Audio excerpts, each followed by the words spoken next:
2 yaşında bunun hastalığının farkına vardık. Önce Başkent Hastanesi'ne götürdük. Dişisi orada kondu. Böbreklerinde sıkıntı olduğunu söylediler.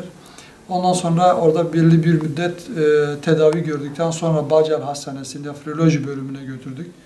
Orada şu ana kadar aylık periyodik olarak ilaç tedavisi görüyor. Şu anda da artık %90 böbreklerin çalışmadığını her ikisinin, dolayısıyla nakil şart olduğunu söylediler. Hem okul derslerine mani oluyor, hem gelişmesine etki ediyor. Yani gelişme konusunda hem gerek boyu gerek kilosu açısından dengesiz olarak gidiyor. Doktorların söylediği şey şudur: akraba evliliğinden ötürü bizim taşıyıcı olduğumuzu beyan ettiler.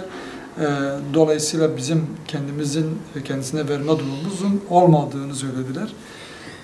Biz de bu bağlamda nakil bekliyoruz. Sıraya koyacaklarını da söylediler kendileri. Bu bağlamda biz de bekliyoruz. Hayırlısı inşallah. Biz de Rabbimizden temennimiz odur ki kendisi de bir an önce iyileşip aramıza dönmesini bekliyoruz.